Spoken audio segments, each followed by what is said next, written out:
Bien, mesdames et messieurs, je dirais d'abord que je suis extrêmement heureux et honoré de me trouver cet après-midi parmi vous et à la demande des organisateurs, j'ai essayé, en puisant dans mes centres d'intérêt et mon travail de ces dernières années, de préparer quelque chose qui puisse recouper, si peu que ce soit, les thèmes évidemment très larges de vos travaux.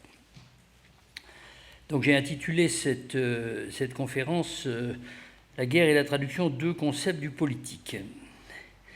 Et les considérations que je vais vous présenter font partie d'un projet auquel je travaille de façon discontinue depuis plusieurs années, qui ne cesse en fait de se transformer au point de croisement, de réflexion sur la question de l'universel et sur l'importance de l'idiome, donc de la traduction dans la pensée philosophique. Pour une part, ce projet qui, je le disais à l'instant, est très loin d'avoir pris une forme définitive à mes yeux, est issu du grand travail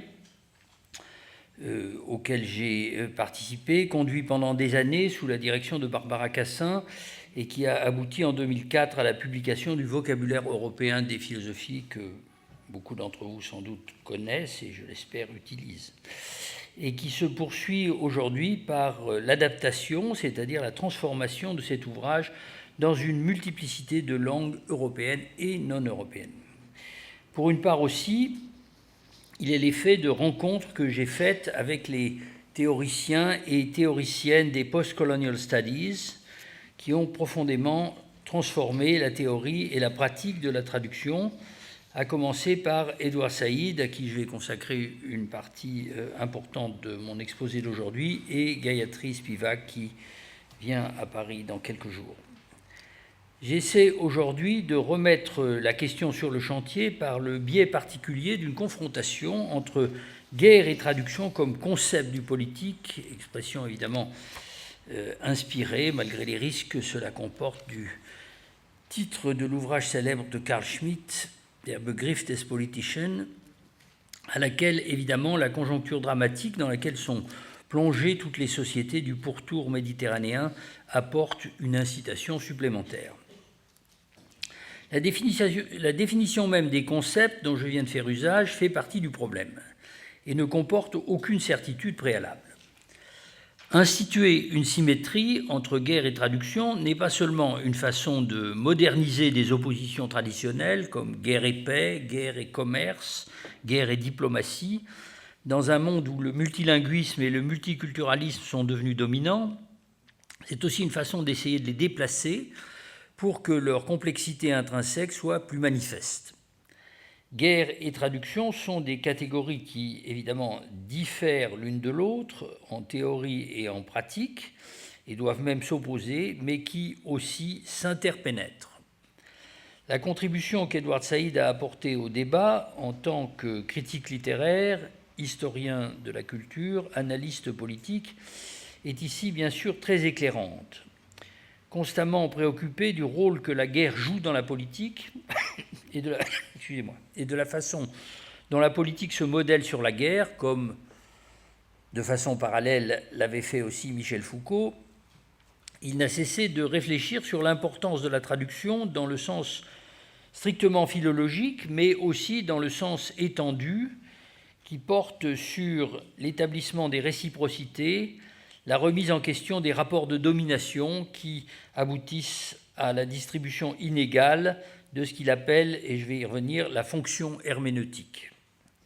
Ces deux soucis ne sont jamais séparés l'un de l'autre chez lui. Des politiques de traduction font partie de la conduite de la guerre ou de sa préparation, de même que des stratégies de lutte et même des opérations de combat déterminent la construction des modèles de traduction et d'interprétation qui sont au fondement de notre culture, en particulier notre culture littéraire et plus généralement ce qu'on appelle dans le monde anglo-saxon les humanities.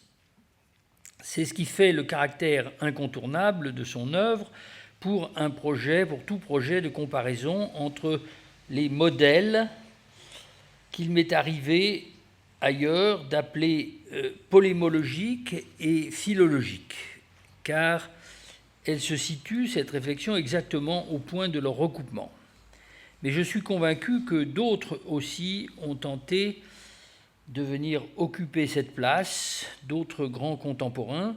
Je citais Foucault à l'instant, et dans le cours de cette conférence, le dialogue virtuel que j'essaierai d'instituer convoquera surtout, à côté de Saïd, les œuvres de Jacques Derrida et de Jean-François Lyotard.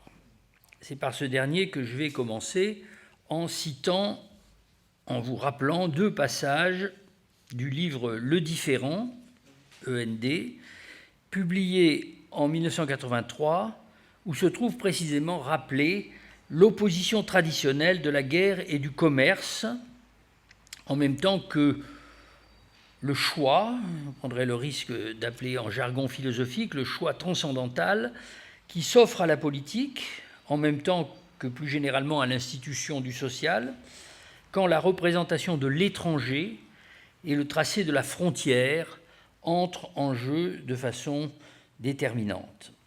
Voici le premier de ces passages, je les prends dans l'ordre inverse où ils figurent dans le livre.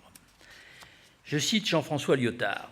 « Une phrase qui enchaîne et qui est à enchaîner est toujours un pagus, en latin dans le texte, une zone de confins où les genres de discours entrent en conflit pour le mode d'enchaînement. Guerre et commerce. C'est sur le pagus que se fait la pax, le pacte, et qu'ils se défont. Le vicus, le home, le heim, est une zone où le différent entre genres de discours est suspendu. Paix intérieure, entre guillemets, au prix des différends perpétuels sur les bords. Je saute un petit passage. Cette paix intérieure se fait par les récits qui accréditent la communauté des noms propres et s'en accréditent. Le Volk, en allemand dans le texte, se referme sur le Heim, toujours en allemand. Il s'identifie dans des récits attachés à des noms et qui font échec à l'occurrence et aux différents qui en naissent. Point. Joyce, Schoenberg, Cézanne, Pagani, alors évidemment c'est le mot qui en français courant a donné païen, mais bon, qu'il remonte ici vers son origine ou l'une de ses origines étymologiques, Pagani faisant la guerre entre genres de discours. C'est le paragraphe 218 du livre. À mon sens, ce qui importe ici, ce sont deux choses. D'abord, l'absolue réciprocité des deux oppositions entre l'intérieur et l'extérieur, la guerre et la paix, elle-même interprétée en termes d'institution ou d'interruption, au contraire, du commerce, des possibilités d'échange ou de réciprocité. Ensuite, le fait que pour politiser le différent, c'est-à-dire cette différence qui ne comporte pas de genre commun, et pour exprimer le caractère intrinsèquement politique de ce différent qu'il vient de définir très généralement comme une situation d'incompatibilité entre les phrases, Lyotard doit recourir à une représentation territoriale de l'institution politique et de la façon dont elle assemble ou sépare des communautés au moyen du tracé d'une frontière. Cette problématique est celle même que la constitution des États-nations a progressivement élaborée en faisant du nouage juridique de la souveraineté et du territoire la base normale ou prétendument normale des identités collectives. Mais Lyotard donne à sa reprise de cette problématique très classique un tour critique ou déconstructif en mettant la distribution du soi et de l'autre entre entités territoriales séparées en la mettant en relation avec l'invention de phrases particulières qui sont, nous dit-il, des récits nationaux ou même nationalistes, et au bout du compte, récits impériaux, ou de façon générique, récits exprimant l'élément impérial qui toujours déjà est impliqué dans la représentation d'États-nations comme des entités souveraines. Et les exemples allégoriques et allusifs de Joyce, de Schoenberg et de Cézanne sont évoqués comme métaphores esthétiques de la mise en échec de ces récits ou des limites de leur pouvoir de régler, de normaliser l'hétérogénéité des phrases. Leurs œuvres sont donc semblables à une guerre de partisans qui effacerait la distinction des genres, des espaces, des états de normalité et des états d'exception. Dans un passage antérieur du livre, qui techniquement se réfère à la différence des genres de discours dans la philosophie kantienne, on sait qu'elle fait l'objet chaque fois de l'une des grandes critiques, genre scientifique ou cognitif, genre éthique ou normatif, Lyotard invoque un autre schème pour l'imagination du différent, l'imagination littéraire, je suis tenté de dire, du différent, celui de l'archipel. Et je cite à nouveau. « Chacun des genres de discours serait comme une île.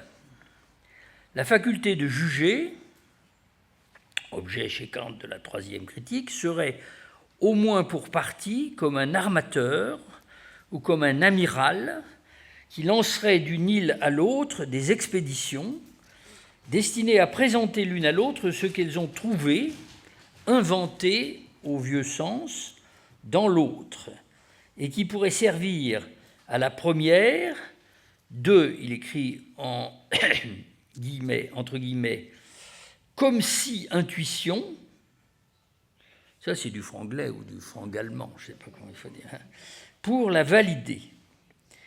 Cette force d'intervention, guerre ou commerce, n'a pas d'objet, elle n'a pas son île, mais elle exige un milieu, c'est la mer.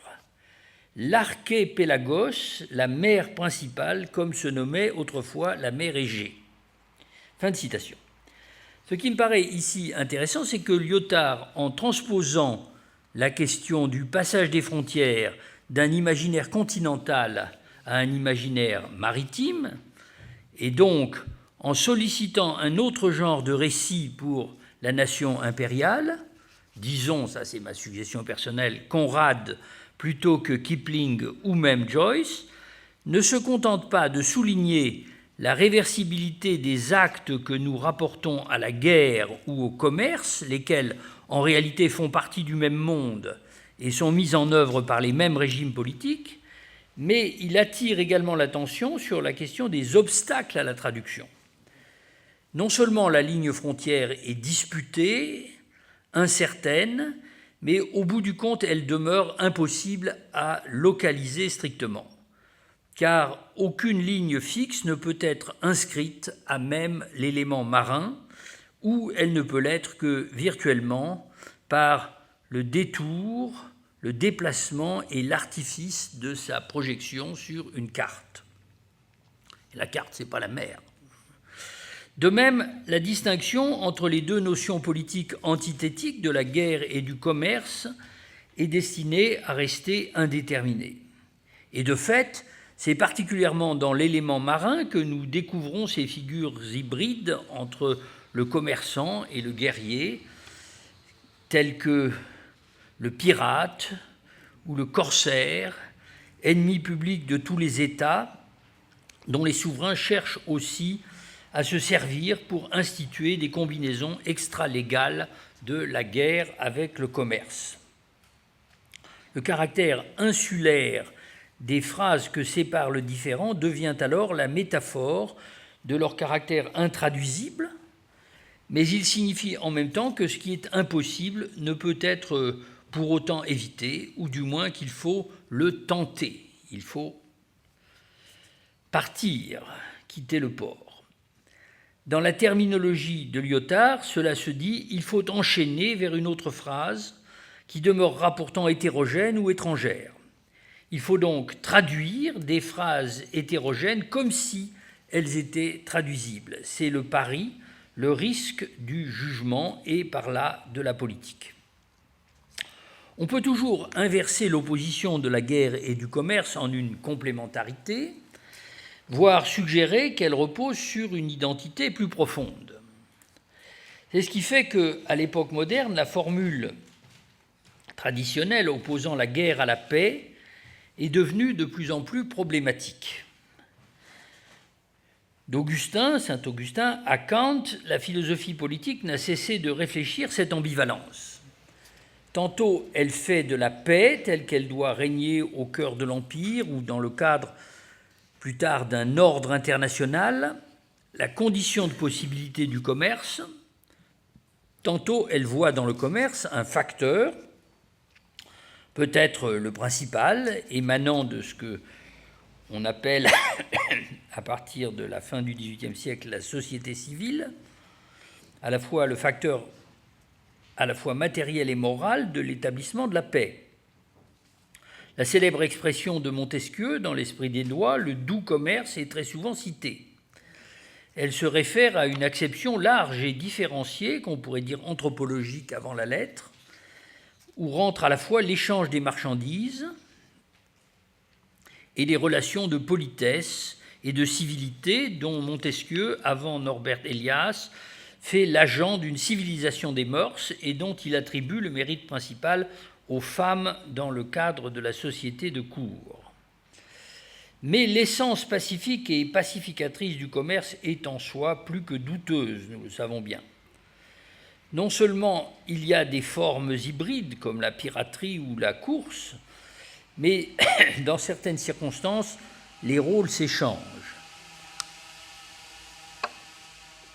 Il y a des guerres commerciales et surtout il y a des guerres pour le commerce, la liberté des mers ou le libre accès au marché potentiel qu'il faut imposer, comme au Japon, en Chine, au XIXe siècle, de la part des puissances européennes.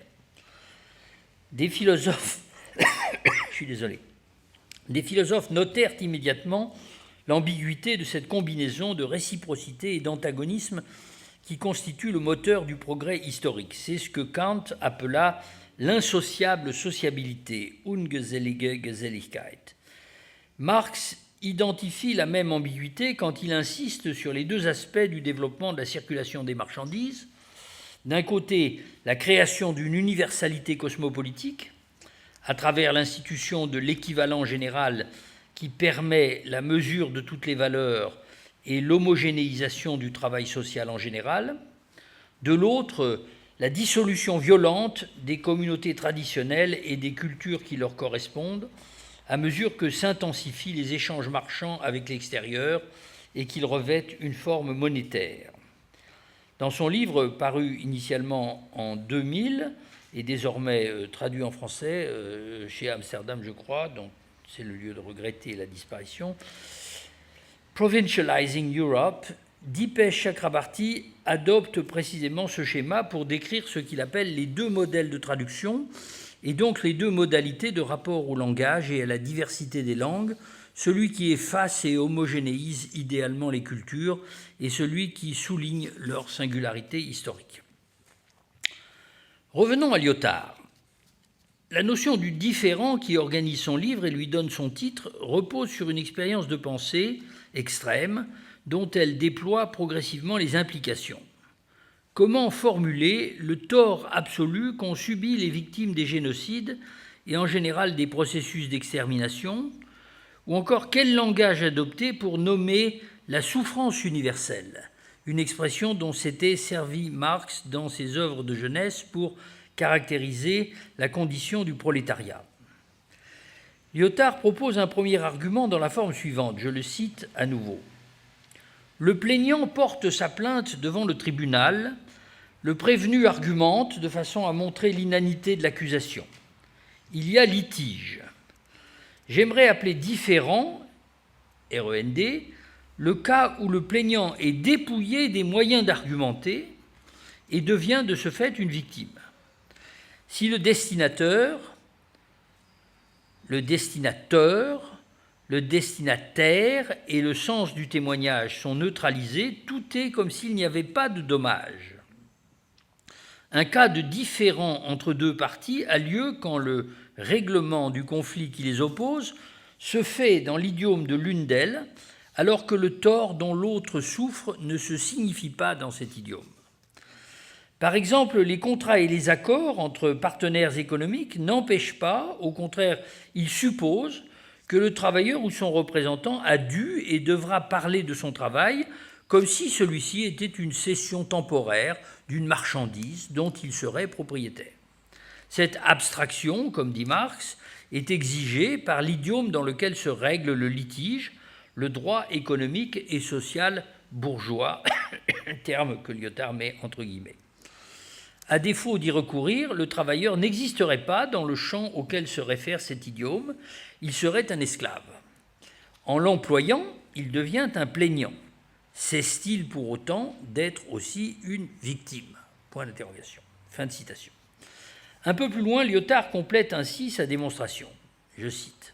« Direz-vous que les interlocuteurs sont les victimes de la science et de la politique du langage, considérées comme communication, au même titre que le travailleur est transformé en victime par l'assimilation de sa force de travail à une marchandise ? Je saute.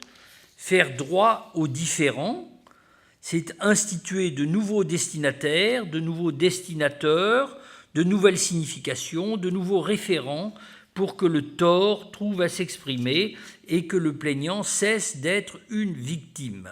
Je coupe à nouveau. Nul ne doute que le langage soit capable d'accueillir ces nouvelles familles de phrases ou ces nouveaux genres de discours. Tout tort doit pouvoir être mis en phrase. Je coupe à nouveau pour que ce ne soit pas trop long. Le différent est l'état instable et l'instant du langage où quelque chose qui doit pouvoir être mis en phrase ne peut pas l'être encore. Cet état comporte le silence, qui est une phrase négative, mais il en appelle aussi à des phrases possibles en principe.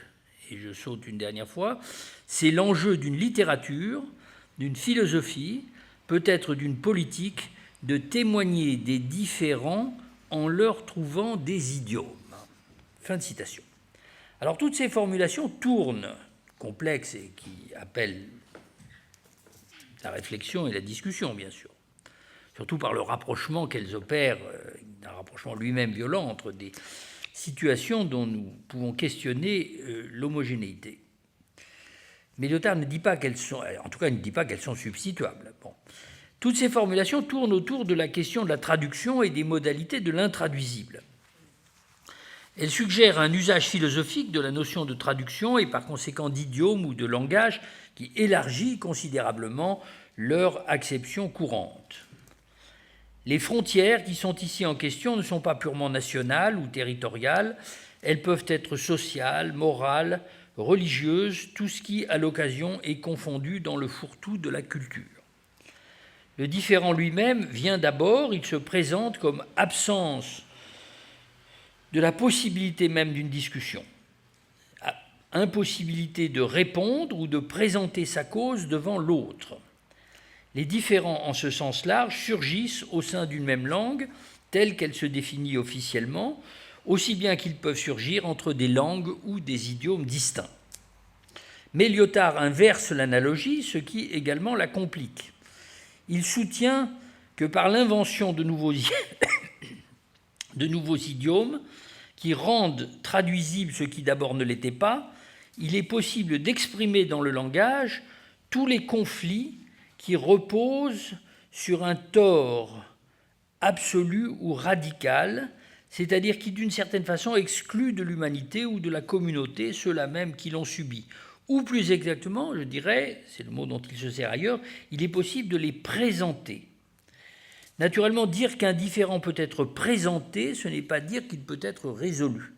Mais comme l'indique la fin du passage que je viens de citer, cela veut dire qu'un tel différend peut devenir l'objet d'une politique, peut-être infinie, engendrer des sujets pour cette politique avec l'aide de la littérature et de la philosophie.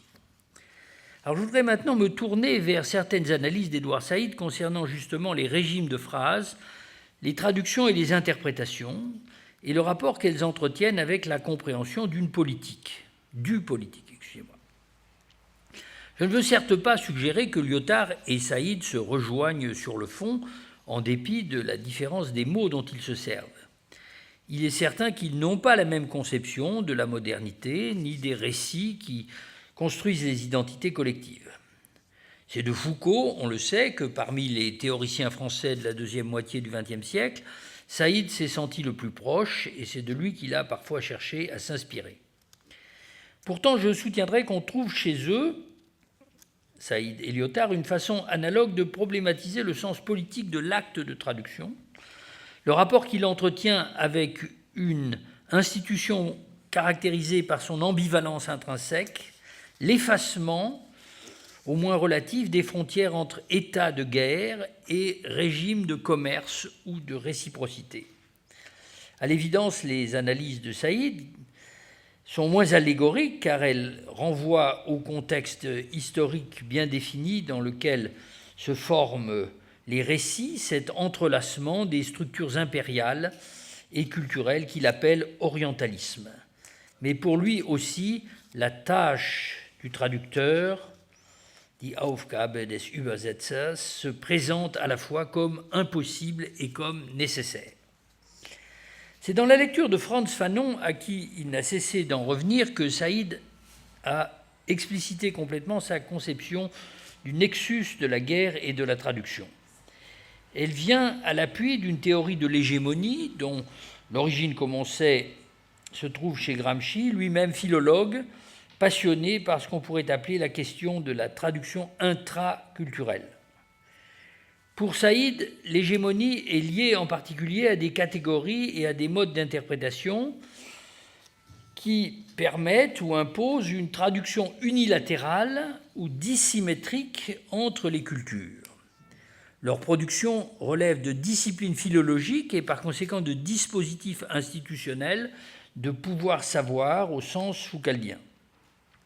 Le résultat de leur fonctionnement historique, c'est le développement de ce que Saïd a appelé des communautés d'interprétation qui forment les sujets politiques par excellence dans la critique telle qu'il la pratique, ou mieux les quasi-sujets, puisqu'elles sont essentiellement instables et conflictuelles, alors même que l'impérialisme les impose violemment au monde. En conséquence, l'interprétation est une pratique qui a une dimension dialogique, mais aussi intérieurement coercitive et même belliqueuse. Telle était déjà, on s'en souvient, la thèse qui servait de fil conducteur au livre de 1978, L'orientalisme, dans lequel il décrivait la projection de son autre par l'Europe impériale au XIXe et au XXe siècle. Mais cette idée n'a cessé de se renforcer à mesure que Saïd découvrait que les modèles d'interprétation ne sont pas seulement source de représentation et de conflits entre les représentations, ou mieux de conflits entre le fait de représenter et le fait d'être représenté. Là, évidemment, la grande thèse de Saïd, c'est que l'Occident a représenté l'Orient et que l'Orient a été représenté dans les langues et plus généralement les phrases de l'Occident, mais comportait aussi de façon centrale une dimension performative. Pour pouvoir représenter l'autre comme porteur d'une altérité radicale, il ne suffit pas en effet de présupposer qu'il y a une inégalité fondamentale dans les capacités de traduction et de communication. Il faut créer cette impossibilité, il faut la faire exister dans des phrases. Mais ce qui est alors troublant, c'est le fait qu'une telle performativité autorise toujours des renversements mimétiques illustrés par la façon dont les discours nationalistes de résistance à l'Empire, et plus encore, je vais y venir aujourd'hui, la théologie politique islamiste, peuvent s'approprier l'idée orientaliste de l'hétérogénéité absolue entre l'Orient et l'Occident pour en faire une arme offensive contre la domination culturelle de l'Empire. Dans Culture et impérialisme, l'ouvrage de 1993, que je vais retraduire quelques passages à partir de l'anglais parce que je n'ai pas la traduction, Saïd écrit ceci à propos des leçons que nous pouvons chercher chez Fanon pour comprendre les conflits tragiques qui ont déchiré l'Algérie d'après l'indépendance jusqu'à la guerre civile des années 90 entre le régime militaire et l'opposition islamiste. Je cite. « Le chapitre des damnés de la terre sur les mésaventures de la conscience nationale avait une valeur prémonitoire. » Alors je ne vais pas dire à chaque fois quand je saute des phrases ou des membres de phrases, ça devient un peu lourd. Sa théorie de la violence ne cherche pas à donner satisfaction aux souhaits d'un indigène qui ronge son frein sous le joug paternaliste d'un policier européen et qui préférerait voir à sa place un policier indigène. Au contraire, il cherche d'abord à penser la colonisation comme un système total qui se développe de la même façon que le comportement humain sous l'action des désirs inconscients. Puis, dans un second temps, inspiré par Hegel, il fait surgir son opposé terme à terme, l'indigène révolté, celui qui en a assez de la logique réductrice, de la géographie ségrégatrice, de l'ontologie déshumanisante, de l'épistémologie qui le ramène à la nudité d'une essence irrécupérable. Et il cite Fanon, alors là j'ai vérifié la traduction dans le texte original, des damnés de la terre, « La violence du régime colonial et la contre-violence de l'indigène s'équilibrent et se répondent dans une homogénéité réciproque extraordinaire. » Fin de citation. La lutte, continue Saïd, doit se hausser jusqu'à un niveau d'affrontement supérieur, une synthèse que représente la guerre de libération qui requiert une culture théorique radicalement post-nationaliste. Fin de citation. Et plus loin, nous trouvons ces formulations remarquables. Je traduis à nouveau. On a l'impression, en lisant les dernières pages des damnés de la terre, que Fanon s'est voué à combattre à la fois l'impérialisme et le nationalisme orthodoxe, en forgeant un contre-récit d'une immense puissance déconstructrice, n'a pu cependant entièrement expliciter la complexité et la force anti-identitaire de ce récit. Dans l'obscurité et la difficulté de sa prose, cependant, il y a assez de suggestions poétiques et visionnaires pour défendre l'idée d'une libération qui serait un processus sans fin et non pas un but à atteindre automatiquement à travers l'indépendance ou l'indépendance nationale des jeunes nations. Tout au long du livre, qu'il écrit en français, Fanon, il cherche d'une certaine façon à lier l'européen et l'indigène d'un lien communautaire qui leur attribue la même lucidité et le même engagement anti-impérialiste. Fin de citation. Alors, il ne suffirait pas, me semble-t-il, d'attribuer ces formules qui peuvent faire réagir, soit qu'on les juge ou non conformes à la thèse de Fanon, rien ne va ici de soi. Il ne suffirait pas de les attribuer au désir qu'éprouverait Saïd de se dégager d'une représentation de l'impérialisme comme antagonisme. Je préfère y voir un effort pour former une idée de cet antagonisme qui soit véritablement dialectique. Ainsi que le proclame le titre d'un des chapitres du livre, Culture and Imperialism, « There are two sides », il y a bien deux côtés, et donc deux parties, domination et résistance, culture de résistance autant que résistance à travers la culture. Mais dans le procès de leur antagonisme, il peut arriver, et même il doit arriver, que le langage, les schémas d'interprétation de la domination se trouvent reproduits et imités, donc traduits en quelque sorte dans le langage de la résistance. Autrement dit, après que le livre « L'orientalisme » ait puissamment forgé une critique des représentations qui construisent l'autre non-européen, en le réduisant tantôt à la figure d'un objet exotique pour la répulsion et le plaisir à la fois de l'occidental, tantôt à celle d'un informateur indigène, comme dit Gayatri Spivak, le native informant, dont le discours appelle une traduction qu'il ne saurait fournir lui-même. Un nouveau contexte historique a mené Saïd à proposer une conception dialogique du conflit des interprétations.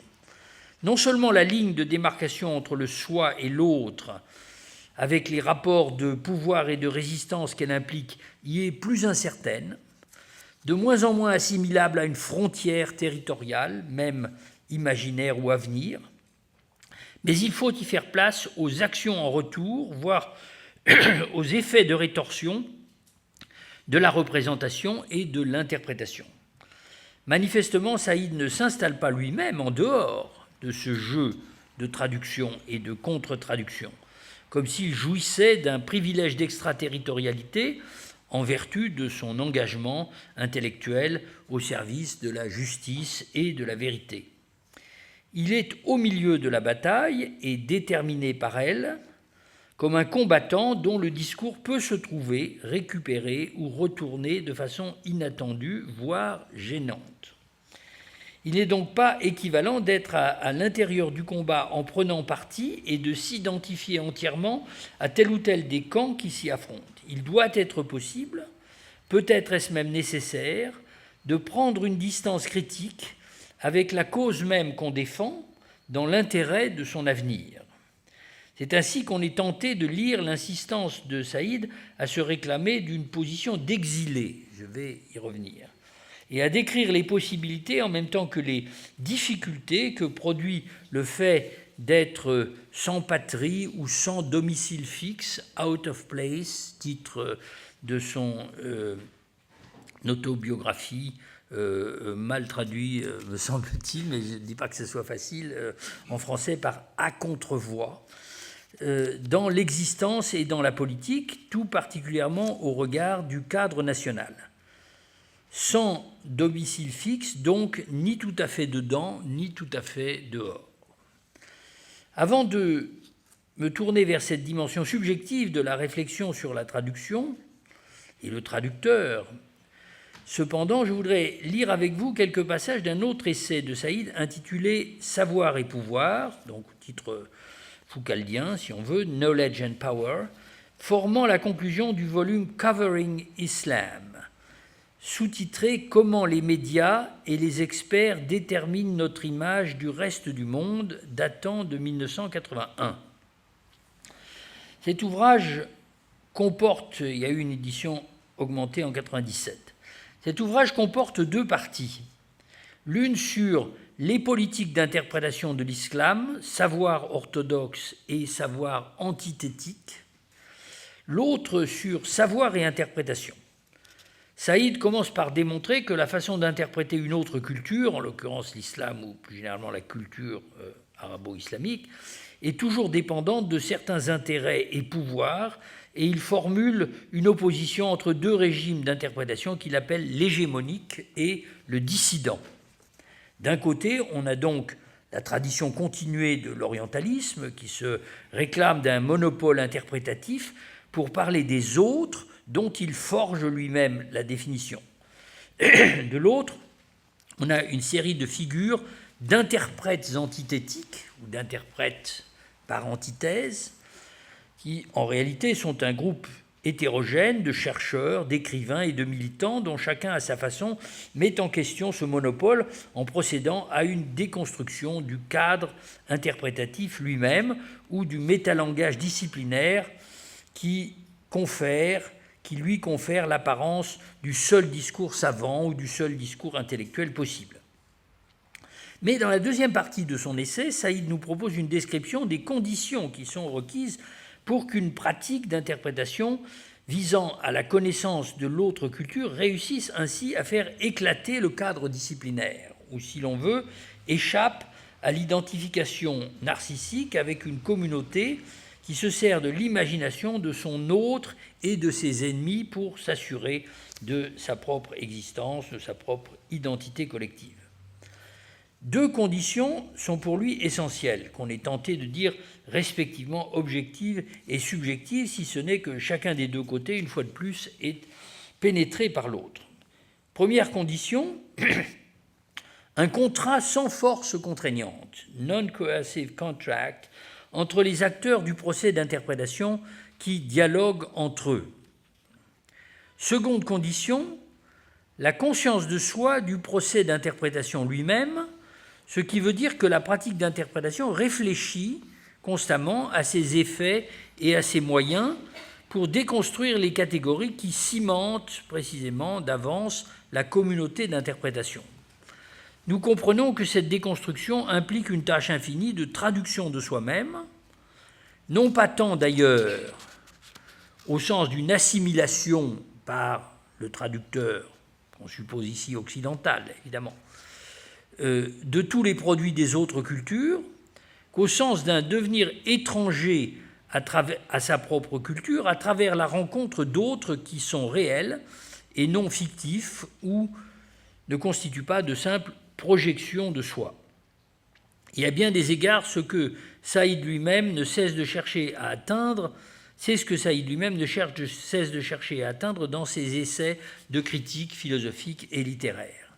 Nous pouvons alors lire ce véritable discours de la méthode, bien que plus proche de Vico que de Descartes, qui figure aux pages 164-165 de Covering Islam dans l'édition anglaise.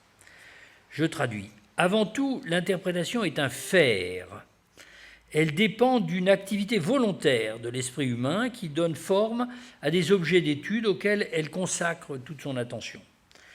Il va de soi qu'une telle activité intentionnelle s'effectue dans un temps et un lieu déterminé. Elle est donc l'œuvre d'individus situés, ayant une formation, c'est la catégorie de Sartre, mais pas par hasard, bien sûr, ayant une formation déterminée, poursuivant certains objectifs.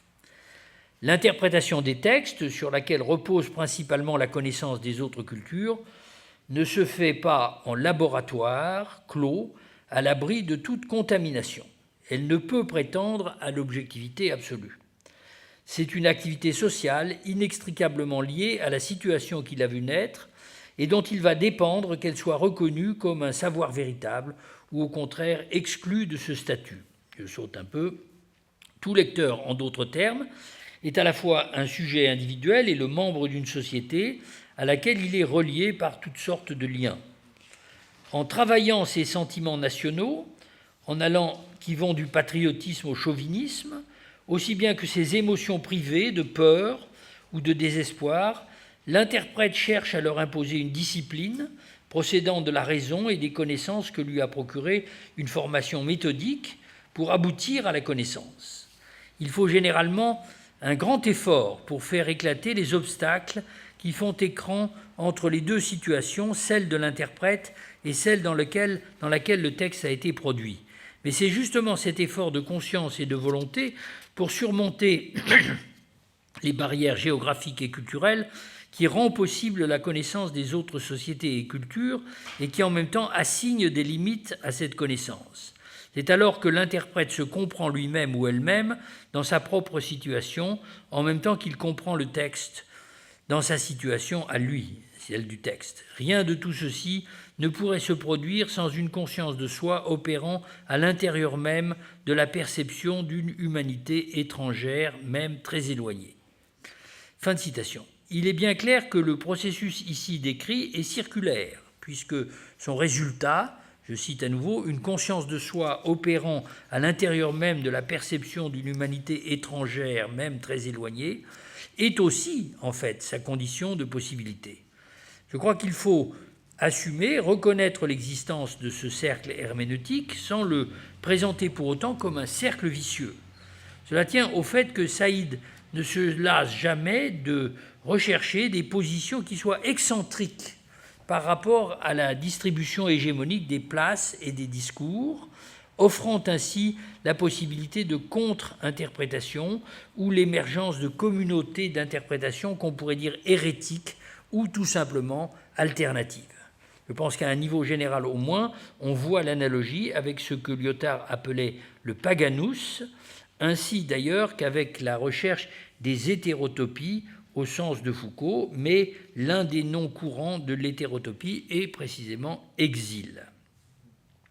Toute description d'une politique de la traduction en tant que rapport conflictuel entre des communautés en litige sur l'interprétation, par exemple dans le cadre d'un grand affrontement impérialiste, conduit finalement à la question de savoir qui fait bouger les modèles interprétatifs et par quels moyens. C'est une question de type marxien ou gramscien qui porte sur les forces s'affrontant dans un rapport d'antagonisme, mais ce n'est évidemment pas que cela. même si nous sommes prêts à admettre qu'il existe aussi des forces communicationnelles telles que sont justement les mass médias, le livre, etc., au même titre qu'il existe des forces productives impliquées dans les conflits sociaux. C'est surtout pour emprunter à nouveau une catégorie à Michel Foucault dans ses derniers écrits, la question de la parésia ou du pouvoir de véridiction en face du pouvoir institutionnel. C'est donc la question de cette activité discursive pour laquelle un certain mode de subjectivation, un certain type de subjectivité, si vous voulez, est requis. Et il n'y en a certainement pas un seul. Dès que nous discutons au titre d'une capacité d'interprétation et de traduction dans un cadre conflictuel, cette question enveloppe une certaine relation subjective à la langue maternelle et à la pluralité des langues qui nous procure certaines des conditions au moins dont nous pouvons nous servir pour ébranler les modes d'interprétation dominants.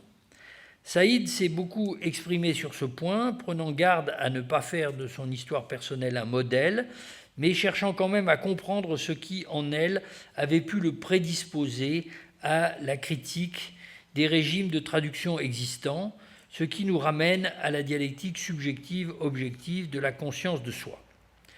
Relisons alors un passage du début de son autobiographie « Out of Place », paru en anglais en 1999 et dont j'ai déjà évoqué le titre français. Je cite, alors ça c'est la traduction française existante aux éditions Sinbad. « Le tourment de porter un tel nom, Edward Wadi Saïd, s'accompagnait d'un autre dilemme tout aussi embarrassant, celui de la langue. Je n'ai jamais su laquelle, de l'arabe ou de l'anglais, je parlais en premier, ni laquelle était vraiment indiscutablement la mienne. Je sais en revanche que les deux existent ensemble dans ma vie, l'une résonnant dans l'autre, parfois ironiquement, parfois avec nostalgie, et bien souvent l'une corrigeant ou commentant l'autre. Chacune peut totalement passer pour ma première langue, mais aucune d'elles ne l'est véritablement. J'associe cette instabilité primitive à ma mère qui me parlait, je m'en souviens, autant en arabe qu'en anglais, même si elle m'écrivait toujours en anglais. Si je saute. Connaissant exactement le sens de certaines de ces expressions en arabe dialectal, je n'avais pas conscience d'avoir à les traduire. Cela faisait partie de son aura infiniment maternelle, promettant quelque chose qui n'était en fin de compte jamais donné.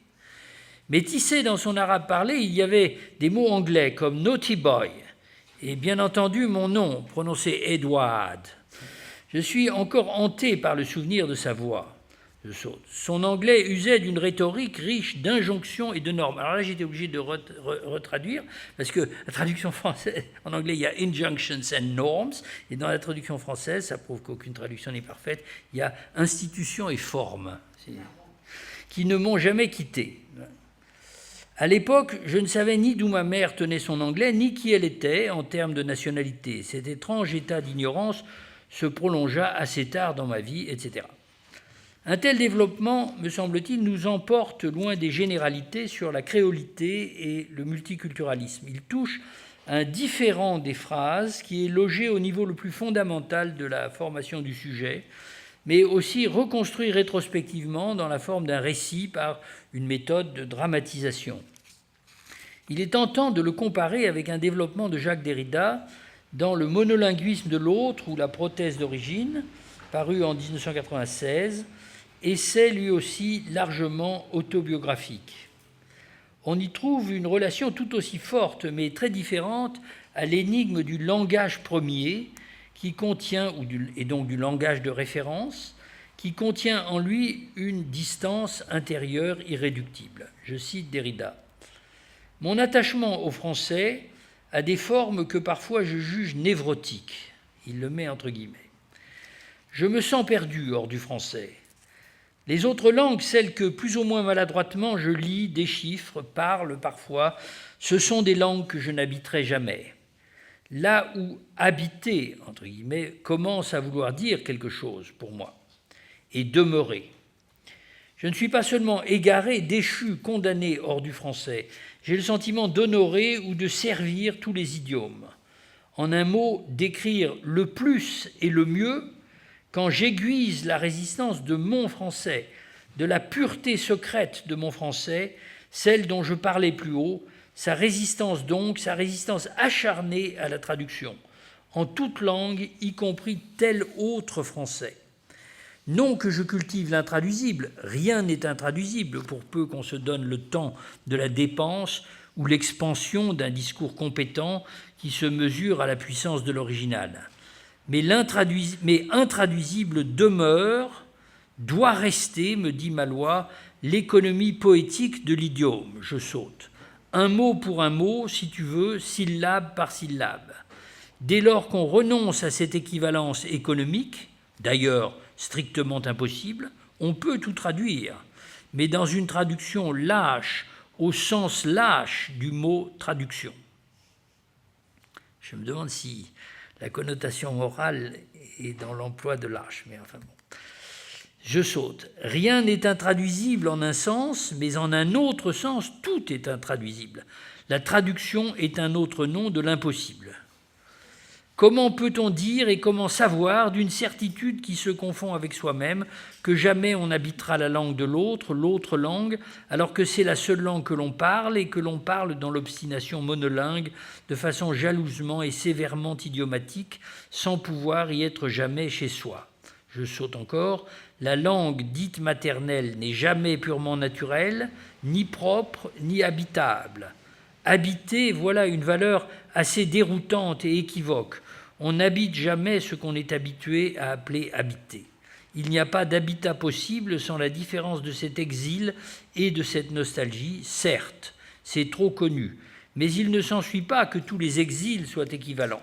À partir de cette rive ou de cette dérivation commune, tous les expatriements restent singuliers, car il y a un pli à cette vérité a priori universelle d'une aliénation essentielle dans la langue, qui est toujours de l'autre et du même coup dans toute culture, etc. » Fin de citation.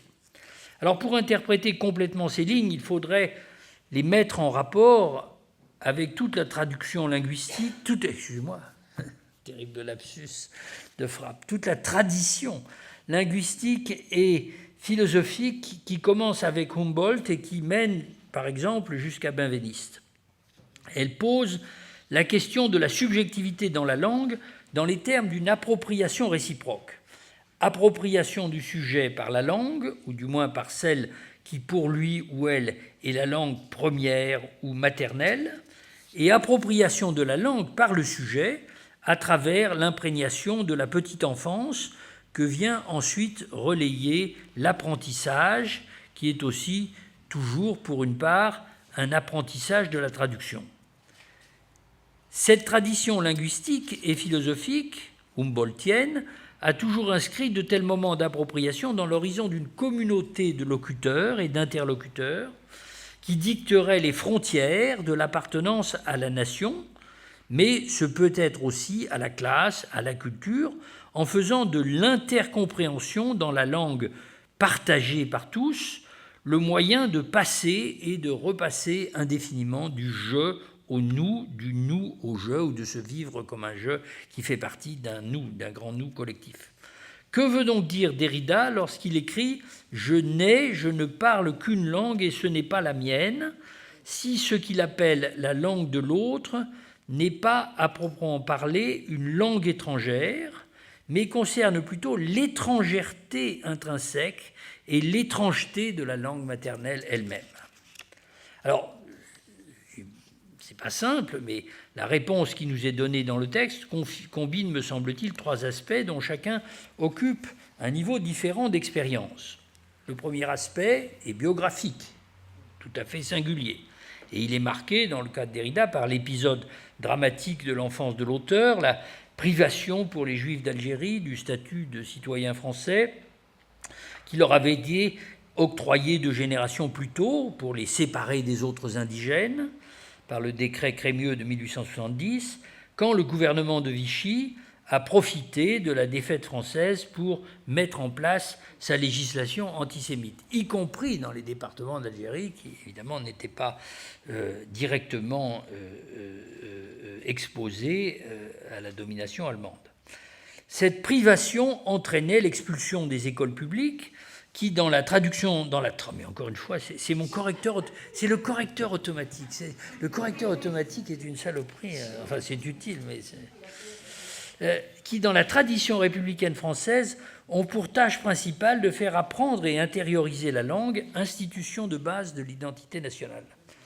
D'où le second aspect qui est culturel. La langue française, avec laquelle, culturelle et coloniale, la langue française, avec laquelle Derrida nous dit entretenir une relation de purisme ultra-perfectionniste, quasiment névrotique, est une langue d'empire qui ne cesse de se protéger elle-même de toute contamination par d'autres idiomes réputés inférieurs ou subalternes, que ce soit ceux des minorités linguistiques de la métropole ou ceux des populations colonisées auxquelles on enjoint à la fois contradictoirement de s'assimiler aux dominants et de rester à leur place de dominés.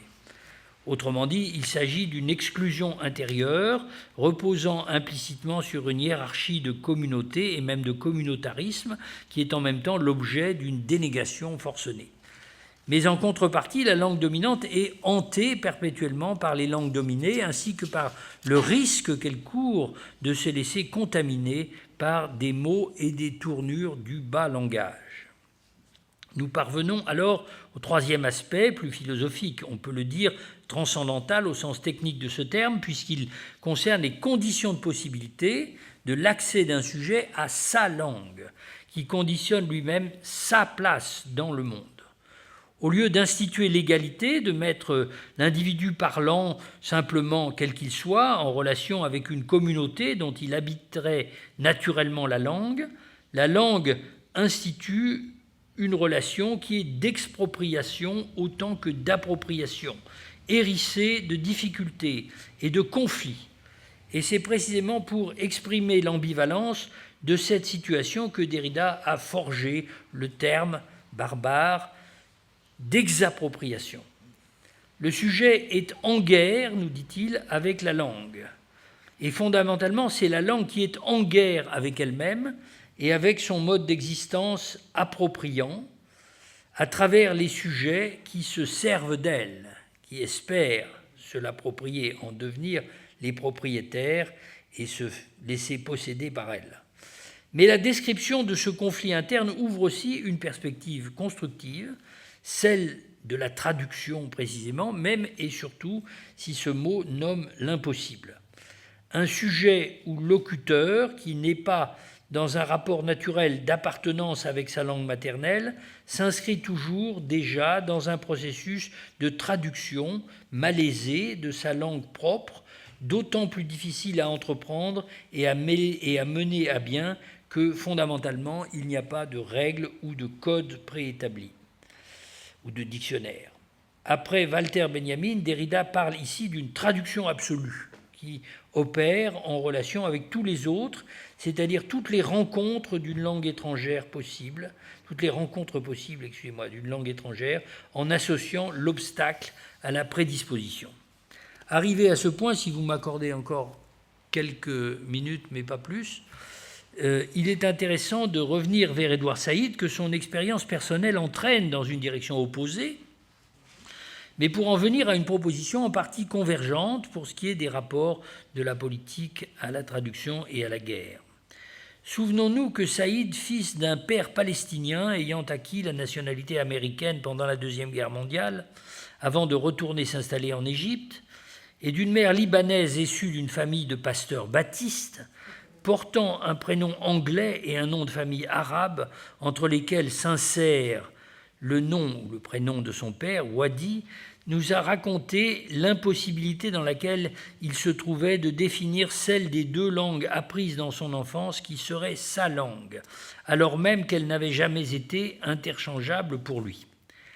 L'incertitude à laquelle nous avons affaire ici semble plus objective que dans le cas de Derrida, mais elle fait aussi de la traduction la condition d'accès à la langue dans une zone inconsciente qui précède le développement de la conscience individuelle et même qui conditionne cette prise de conscience dont il nous parlait tout à l'heure. Dans ses œuvres de critique littéraire et d'intervention politique, Saïd a travaillé à élaborer les aspects culturels et conflictuels de cette incertitude en s'attachant au rapport instable entre les langues dominantes et dominées dans l'espace impérial. La transformation progressive de sa pensée est particulièrement perceptible quand nous comparons les formulations qu'il consacrait à la représentation de l'autre non-européen dans l'orientalisme avec les essais des années 1981 à 87 dont je viens de faire état et qui concernent le traitement de l'islam par la presse américaine, Covering Islam, ainsi que les essais critiques recueillis dans Culture et impérialisme. Entre les deux moments s'était produit la révolution iranienne et la première guerre du Golfe, ainsi que les accords d'Oslo relatifs au règlement de la question palestinienne, auxquels Saïd, membre du Conseil national palestinien, s'était opposé dès le début en prévoyant qu'il serait utilisé par Israël pour intensifier la colonisation et soumettre l'autorité palestinienne à ses propres intérêts. Dans l'orientalisme, la théorie de l'hégémonie et de sa continuation par-delà la conquête de l'indépendance formelle des colonies reposait sur la mise en évidence d'une double dissymétrie que j'ai évoquée rapidement entre ceux qui représentent et ceux qui sont représentés, ainsi qu'entre ceux qui traduisent et ceux qui sont traduits. Avec les langues au prestige inégal, venaient les récits qui confèrent une personnalité plus ou moins mythique aux peuples et aux cultures et les disciplines universitaires qui apprennent à les diriger.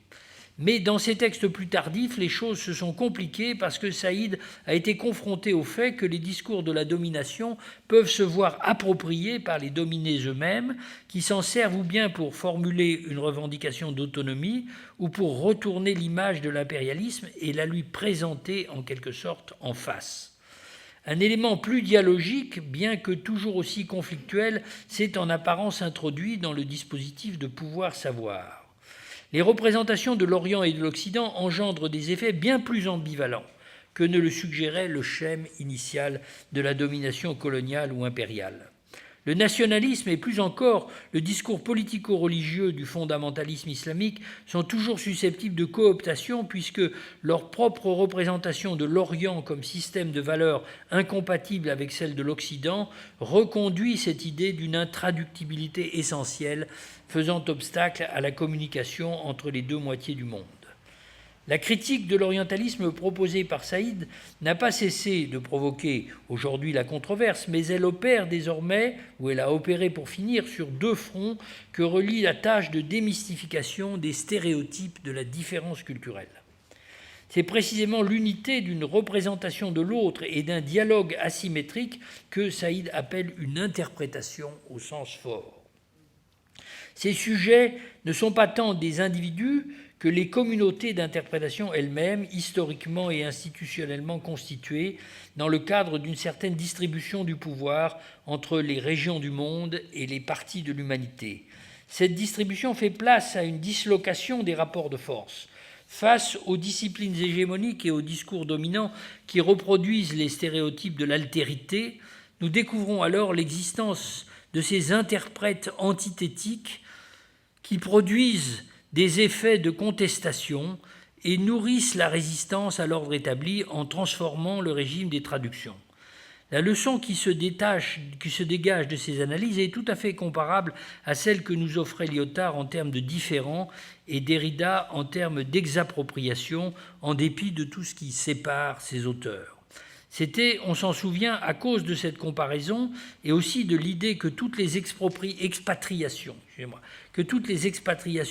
ont une singularité irréductible que je m'étais interrogé au passage sur le rapport que Saïd entretient avec l'exil, non seulement comme une expérience personnelle, mais comme une condition générale requise pour la déconstruction des monopoles interprétatifs dans le monde postcolonial.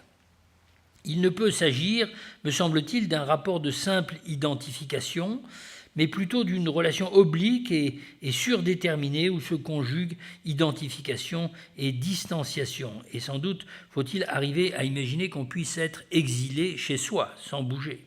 C'est très clair si nous lisons l'essai intitulé Reflections on Exile, d'où précisément l'ouvrage du même nom tire son titre. Cet essai commence ainsi, je traduis comme je peux. L'exil est une terrible expérience, mais qui force à penser. C'est la blessure inguérissable qui se creuse entre un être humain et son lieu de naissance, entre le soi et le chez-soi. La mélancolie en est à jamais inséparable. Et bien que la littérature et l'histoire soient pleines de récits des épisodes héroïques, romantiques, glorieux ou même triomphants qu'on peut trouver dans la vie des exilés, tout ceci ne représente qu'un effort pour essayer de surmonter la douleur lancinante de l'expatriation. Les conquêtes de l'exil sont toujours minées de l'intérieur par le sentiment d'une perte, de quelque chose qui ne se retrouvera plus. Mais à la fin de son texte, après une citation du moine et mystique médiéval Hugues de Saint-Victor, voici la phrase de Hugues: « L'homme qui trouve de la douceur à sa patrie n'est qu'un tendre apprenti de la vie. Plus fort déjà est celui pour qui toute terre est comme une terre natale, mais l'homme parfait est celui pour qui le monde entier est étranger. » Saïd conclut ainsi: « Pour l'exilé, le mode de vie, d'expression et d'activité propre à son nouvel environnement fait toujours penser en même temps à ce qu'ils étaient dans un autre environnement. Ainsi, le nouveau et l'ancien sont tout aussi présents, vivants, ils se produisent sans cesse en contrepoint l'un de l'autre. Ce genre de sensibilité procure une jouissance unique, surtout si l'exilé est conscient en même temps de toutes les autres confrontations qui relativisent le jugement de normalité et augmentent notre capacité de sympathie. Pas très content de ma traduction ici. On peut aussi éprouver un sentiment spécial de réussite du fait qu'on se conduit ou qu'on se trouve comme si on était chez soi. Partout, qu'on se conduit partout ou qu'on se trouve partout comme si on était chez soi. Il y a un risque cependant. L'exil est une vie privée d'habitude, elle est nomade, décentrée, contrapontique, à peine cependant s'y est-on accoutumé qu'elle redevient déstabilisante, comme lorsqu'on vit sur un volcan. Je ne suggérerai donc pas que Saïd trouve son identité dans l'exil ou qu'il en fait le symbole de l'identité post-nationale, mais plutôt qu'il se bat pour conserver avec l'expérience de l'exil un rapport de voisinage ou de familiarité malaisée qui permettent aussi de rechercher les correspondances avec d'autres sortes d'exil, dont chacune, pour le dire comme Derrida, doit demeurer singulière, à moins qu'elles ne soient toutes séparées par un différent irréductible au sens de Lyotard, sans que jamais des noms et des récits communs puissent venir les subsumer. Ces expériences sont comme en guerre les unes avec les autres, et la traduction qu'elles encouragent est aussi celle dont elles diffèrent indéfiniment la réalisation. Merci beaucoup de votre attention.